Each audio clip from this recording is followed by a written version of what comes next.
大家好，我们是虽阳虽报，今天想看部好影集吗？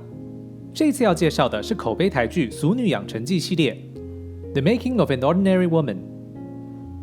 这部改编自作家江娥同名散文的作品，全系列共有2季，各有10集。第一季在2019年播出之后大受好评，也拿下了当届的金钟奖、最佳迷你剧集奖和最佳女配角等奖项。现在期待已久的第2季也终于要在8月8号晚上9点于 Catch Play Plus 平台上播出了。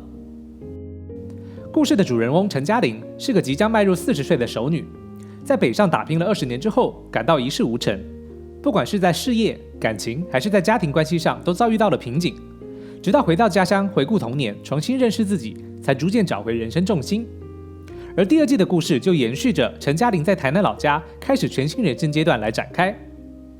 也因此，这个系列的第一个特色就是会看到2个时空的陈嘉玲和重要角色们交错出现。以第1季的时间轴来说，就是2019年和1988年的国小版嘉玲；第2季就是2020年和1990年国中版的陈嘉玲。再加上每一集都会描述到小时候和长大之后的嘉玲，以及身边的众多角色，所以在观影时要注意一下。另外，也因为每个角色都非常的鲜明立体，所以只要认得谁是谁，基本上很快就能够享受他们的精彩演出了。另外一个特点就是整出剧运用了舞台剧的表演风格，不管是祖孙3代的演员实际年龄相近，以表演来取信角色设定；再来就是用较为夸张甚至是荒谬的剧情和演法来呈现悲喜交错的人生故事。一开始可能会看不习惯，但保证你一定会爱上哦。喜剧很难的它是从悲剧演化出来的，所以才会又笑又哭，又笑又哭。不要酸啦，不要酸，拜托，给我们一点甜的。所以在今天的节目里，我们将会快速回顾第1季的角色和主轴，并且预测第2季的走向和发展。在继续看下去之前，请先订阅频道，并且按下小铃铛。也欢迎到 Catch Play Plus 影音平台上收看《俗女养成记》全系列哦。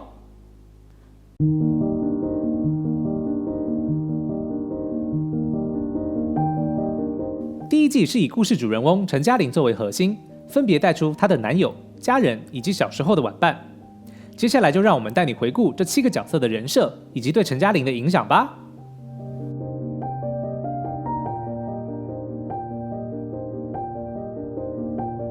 1979年在台南出生，作为长女的嘉玲是家人的掌上明珠。天性活泼、古灵精怪的她，不想再被家人限制，长大之后急着独立，自作主张离乡发展。但是20年过去了，看起来自信乐观的嘉玲其实并不踏实，也不喜欢现在这个进退两难的自己。不管在事业还是感情上，她都习惯压抑妥协，忍到最后一刻才会爆发，也因此经常让身边的人无法理解。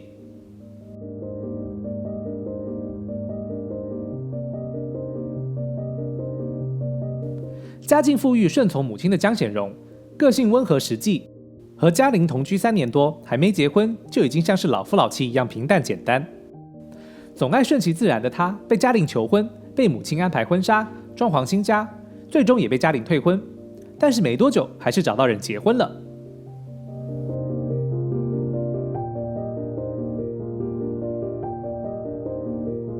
作为刻苦耐劳的传统女性，不仅孝敬公婆、勤俭持家，虽然疼爱小孩，却总是扮演黑脸，心中有许多的委屈和遗憾，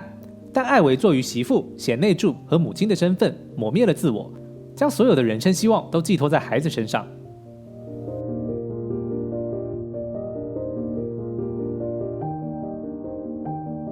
作为长子，静文继承了家中的中药行，孝顺父母，尊重妻子，疼爱孩子，一辈子尽力扮演好自己的各种角色，还总能用善良乐天的态度去面对各种难关。但是心中一直对于父母偏心弟弟以及自己未完成的人生可能而感到不安。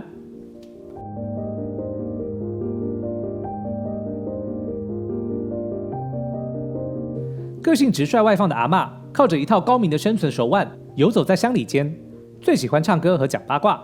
但实情是有着一颗柔软脆弱的心，嘴巴才变得得理不饶人。通常越嫌弃，就代表着越在意。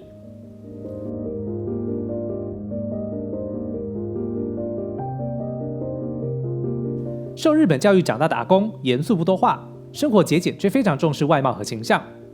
爱护家人却不知道该如何表达，但却很会帮小家庭把风，来欺骗儿子和媳妇。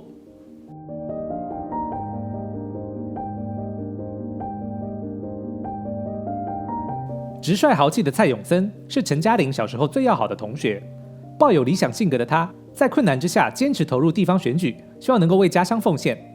曾经有过一段婚姻，在离婚之后单身了许久，直到和嘉玲重逢，才让他再度动心。当然，除了这7个主要角色之外，在第1季中还有饰演弟弟陈嘉明的宋伟恩，饰演姑姑的曾佩瑜，饰演叔叔的吴康仁，还有一堆大咖导演的惊喜客串，以及本剧编导严艺文的各种演出，绝对会让你看得很过瘾哦。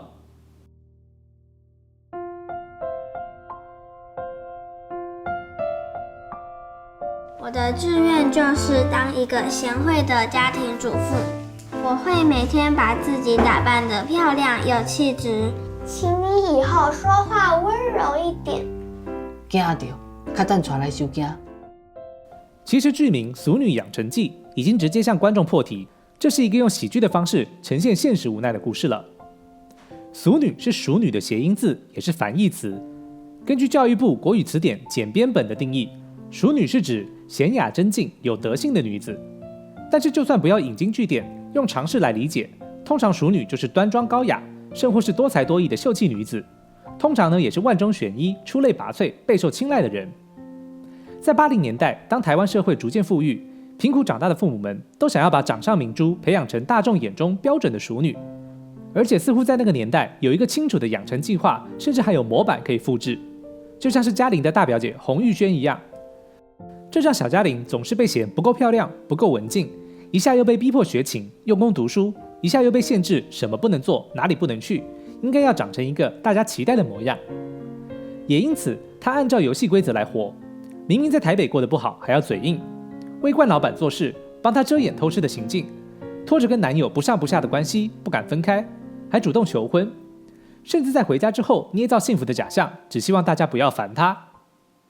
嘉玲从妈妈身上学会了忍耐压抑、口是心非，又从爸爸身上学会了乐天自嘲，从阿嬷身上继承了直爽霸气，也从阿公身上学会了摆架子，再加上自己的天性，造就了这一个被期待成为淑女，却自认只是个俗女的自卑和恐惧。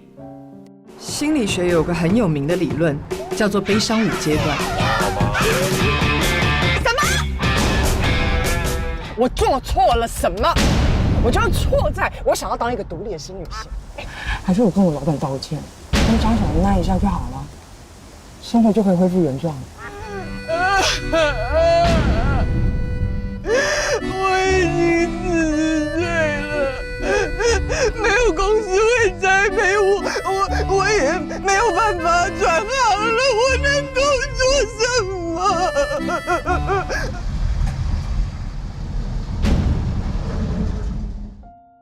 也因此，当青春不在，没有活出众人期待的陈嘉玲，才会成为了一个生理成熟、心灵却还没有转大人的女子。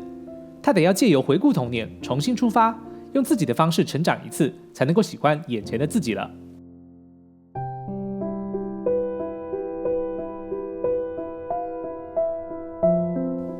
苦苦等待了2年，《俗女2》终于要播出了。在第2季里，陈嘉玲回到老家1年，辛辛苦苦将众人口中的鬼屋逐渐打造成自己想要的家园。儿时玩伴蔡永森也成为了亲密的恋人。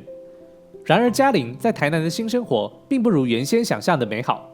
不管是打造新居、父母关系，还是和男友的互动，甚至是新的导游工作，都出现了紧张和不安。而小时候那一个又爱又恨的大表姐，居然还出现在新家来搅局。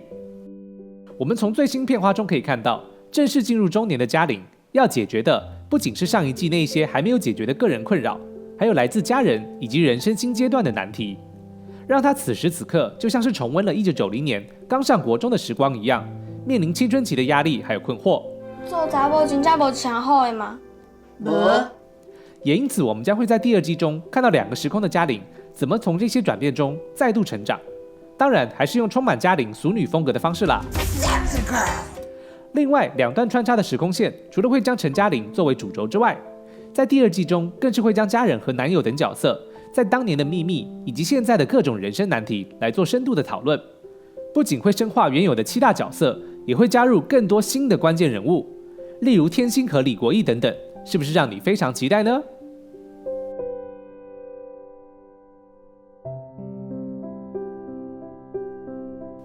目前从预告中也可以发现，除了陈嘉玲有感于中年危机，其实其他的角色多多少少都会感受到各种的时间压力，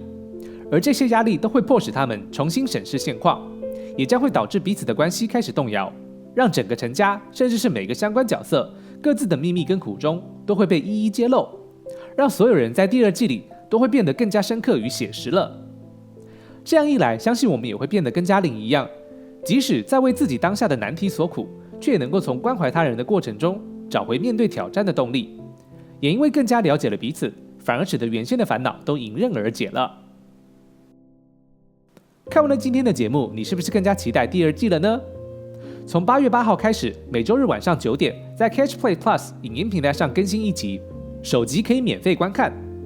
也欢迎到各大 Podcast 平台上搜寻那些电影教我的事，听我们聊更多的俗女养成记哦。我们每周都会有新内容上线，除了 YouTube 之外，现在也推出了 Podcast。欢迎到各大平台搜寻那些电影教我的事。